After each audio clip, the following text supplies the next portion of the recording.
Ghi hình rồi chứ? Hãy cho tôi biết hành tinh hay nguồn gốc của Ngài trên trái đất. Trái đất?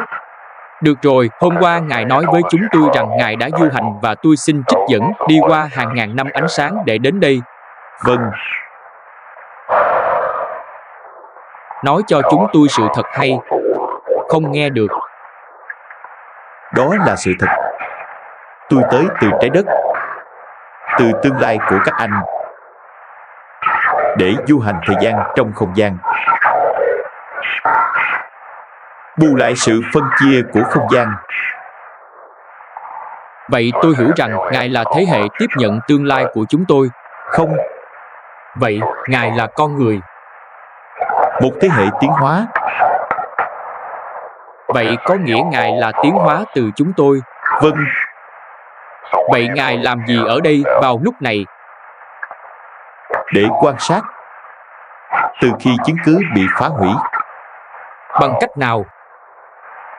Chiến tranh, hạt nhân nguyên tử.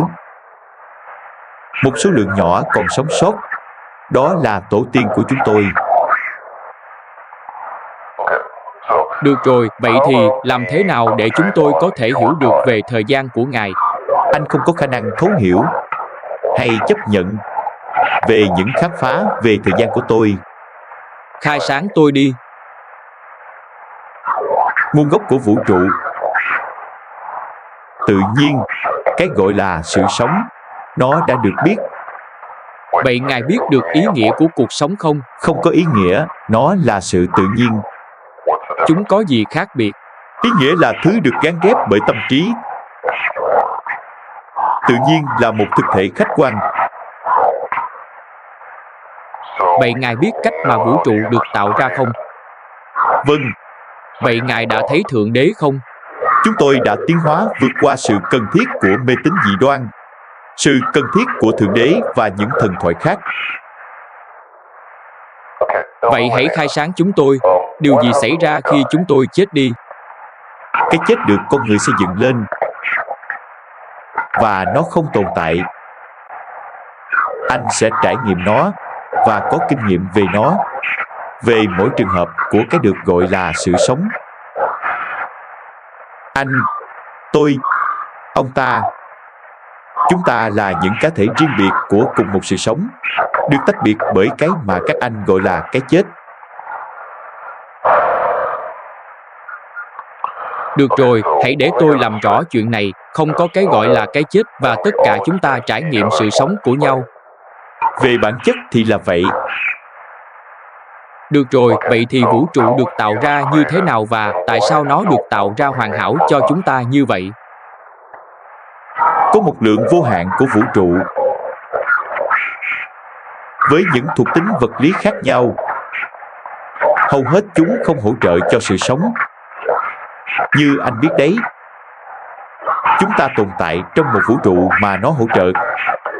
Cái được gọi là sự sống, đó là tất cả những gì tôi biết. Tiếp tục nào. Tại sao chúng tôi tự hủy diệt mình bằng chiến tranh hạt nhân? Những đạo lý.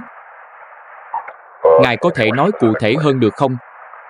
Những giáo lý của tôn giáo và chính trị. Đó là gốc rễ của tất cả các xung đột lớn của giống loài các anh. Trong thế kỷ tiếp theo của các anh, con người sẽ đối mặt với các loại vũ khí hủy diệt hàng loạt. Từ các quốc gia được cai trị bởi các giáo điều, nó sẽ hủy diệt giống loài của anh. Điều cuối cùng. Còn về đạo đức thì sao? Đạo đức, luân lý của Ngài dựa vào điều gì? Lòng trắc ẩn và chân ngã. Tôi hiểu rồi. Đã xong, cảm ơn Ngài.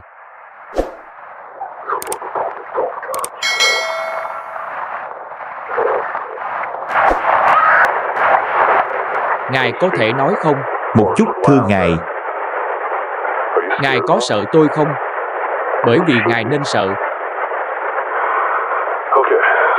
Ngài nói rằng Ngài đến từ tương lai và là hậu duệ tiến hóa của loài người.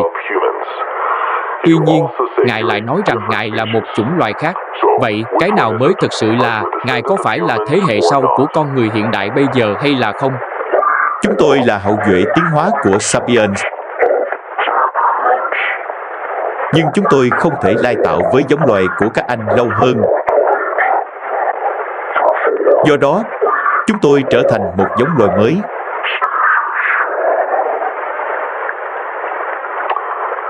Vậy làm thế nào mà Ngài nói được tiếng Anh? Hãy trả lời tôi. Nếu Ngài không trả lời, tôi sẽ tiến hành biện pháp sử dụng một liệu trình scopolamine khác để thôi miên Ngài. Ngài hiểu chứ? Bây giờ làm thế nào Ngài nói được tiếng Anh? Việc học ngôn ngữ của các anh là sự cần thiết để hiểu về giống loài các anh. Vậy, Ngài chỉ chọn tiếng Anh bởi vì Ngài rất thông minh sao? Vâng, có thể nói vậy. Ngài nói rằng Ngài biết được nguồn gốc của vũ trụ, nhưng Ngài không thể cung cấp một sự giải thích chính xác nhất. Vậy, tôi hỏi Ngài một lần nữa, vũ trụ được tạo ra như thế nào? Anh không có khả năng thấu hiểu hay chấp nhận về sự thật của thực tại. Xin trả lời câu hỏi. Vũ trụ không được tạo ra. Nhưng Ngài không thể tạo ra cái gì đó từ cái không có gì. Điều đó đúng. Vậy ở đây là gì? Chỉ có đấng sáng tạo mới có thể tạo ra cái gì đó từ không có gì. Điều đó không đúng. Chờ chút, Ngài vừa mâu thuẫn với chính mình. Cái không có gì, ở đó định nghĩa không tồn tại. Vậy thì sao? Vì từ lúc không có gì nên không cái gì có thể tồn tại. Phần còn lại là sự tồn tại hiện hữu. Sự hiện hữu hay tồn tại là vô hạn. Nó không bắt đầu cũng không kết thúc. Do đó không có cái gọi là Thượng Đế hay đấng sáng tạo. Nhưng Ngài có nói rằng có nguồn gốc của vũ trụ. Vâng. Đây rồi, tôi thấy được sự dối trá của Ngài. Vũ trụ này không phải là một vật đang sống. Nó chỉ là một phần nhỏ vô hạn của sự tồn tại hiện hữu. Vậy là bây giờ ông đang nói về những điều vô lý. Một lần nữa, vậy vũ trụ được tạo ra một cách kỳ diệu bằng cách nào? Vũ trụ này là một sự kiện tự phát ngẫu nhiên và chắc chắn nằm trong sự bất diệt của sự tồn tại hiện hữu. Mọi sự kiện có thể sẽ và đã xảy ra, bao gồm cả vũ trụ này. Có vô số vũ trụ.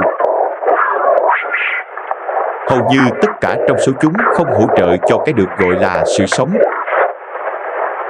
Vũ trụ này là một sự tình cờ ngẫu nhiên, mang sự ổn định.